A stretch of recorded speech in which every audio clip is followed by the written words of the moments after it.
안녕하세요. 연금이야기 차경수 작가입니다. 연말정산 소득공제 많이 받는 방법 알려드리겠습니다. 세금을 줄이려면 총급여에서 소득공제를 많이 받아서 소득을 줄이고 내야 할 세금에서 세액공제를 많이 받으면 됩니다. 소득을 줄이는 걸 소득공제라고 하고 내야 할 세금에서 공제해 주는 걸 세액공제라고 합니다. 예를 들어 매월 월급에서 뗀 세금이 총 500만 원인데 연말정산 했더니 실제로 내야 하는 세금이 400만 원이라면 100만 원 환급받습니다. 그런데 매월 월급에서 뗀 세금이 500만 원인데 실제 내야 하는 세금이 600만 원이라면 연말정산할 때 100만 원 토해내는 겁니다. 입사 동기고 연봉도 같지만 내야 할 세금은 다릅니다. 소득공제, 세액공제 받는 게 다르기 때문입니다. 여기서 내야 할 세금을 산출세액이라고 합니다. 산출세액에서 세액공제하면 결정세액이고요. 그림으로 다시 설명해 드리면 비과세 금액을 제외한 총 급여액에서 소득공제하면 과세표준입니다. 이 과세표준의 세율을 곱하면 내야 할 산출세액이 됩니다. 산출세액에서 세액공제를 하면 최종 결정세액이 되고요. 이 결정세액보다 기납부한 세금이 더 많았으면 환급받고 기납부한 세금이 적었다면 반환하는 겁니다. 연말정산할 때 세금을 돌려받으려고 평상시 월급에서 세금을 많이 떼라고 하는 사람도 있습니다. 나중에 토해내기 싫은 심정은 이해가지만 그건 아니죠. 소득공제나 세액공제 많이 받아서 결정세액을 줄이려고 노력해야지 그런 노력은 하지 않고 평소 세금 많이 떼서 나중에 돌려받겠다는 건 아닙니다.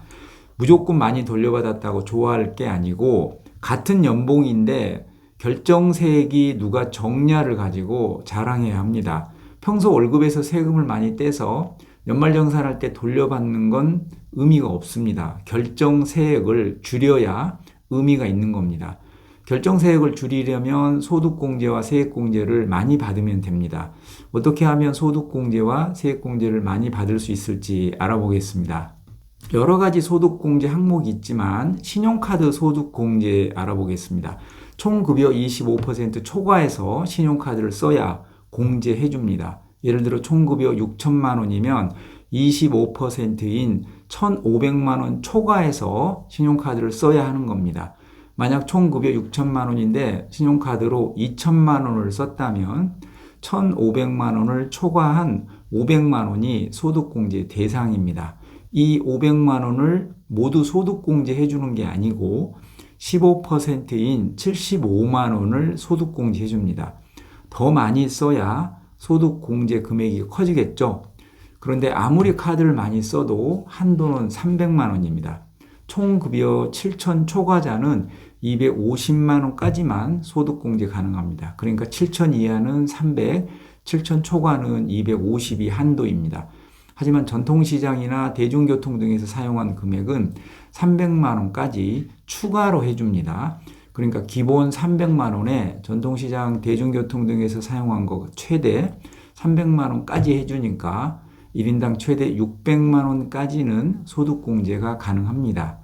신용카드는 이렇게 15%를 공제해 주지만 체크카드나 현금 영수증은 30%를 공제해 줍니다.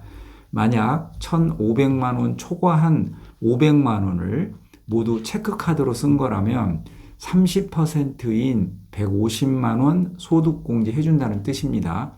신용카드만 썼다면 75만 원 소득공제 받을 거 체크카드 쓰니까 2배로 늘었죠. 총 급여의 25%까지는 신용카드로 쓰고 25% 초과 금액은 체크카드를 쓰면 소득공제 금액을 더 키울 수는 있습니다. 그래도 아무리 신용카드 많이 사용해도 기본 300에 추가 300이 한도입니다. 이렇게 신용카드를 아무리 써도 한도가 막혀 있는데 국민연금 보험료는 한도 없이 소득공제를 해줍니다. 살펴보겠습니다. 두 번째 국민연금 보험료 소득공제입니다. 직장 가입자는 해당 없습니다. 신경 쓸 게 없습니다. 알아서 떼가고 알아서 소득공제 해줍니다. 임의 가입자나 임의 계속 가입자의 경우 본인이 얼마 낼지를 정하는 거니까 소득공제 효과를 따져봐야 합니다. 제 실제 사례로 설명해 드리겠습니다. 저는 60이 넘었지만 국민연금 이미 계속 보험료를 내고 있습니다. 연금도 늘리고 소득공제를 받기 위해서입니다. 연말정산 소득공제 한도는 이것저것 합해서 최대 2,500만 원이지만 국민연금 보험료는 여기에 해당하지 않습니다. 무제한으로 소득공제를 해줍니다. 저는 현재 이미 계속 보험료로 월 55만 5,300원을 납부하고 있는데 내년에 낼 것도 미리 당겨서 냈습니다. 당겨서 내는 걸 선납이라고 합니다. 선납하면 연 3% 정도 보험료 할인도 해주고 미리 당겨서 내면 올해 소득공제를 더 많이 받을 수 있습니다. 보시는 게 제 거 실제 선납보험료 고지서입니다. 할인 받아서 한꺼번에 792,570원을 납부했습니다. 제 소득세율이 만약 24% 구간이라면 이렇게 선납 소득공제로 인해서 세금을 168만 원 정도 줄일 수 있습니다. 이건 제 사례이고요. 예를 들어 55세 8월에 공무원 명퇴해서 국민연금 이미 가입했다고 가정해 보겠습니다. 명퇴 다음 날부터 국민연금 이미 가입이 가능합니다.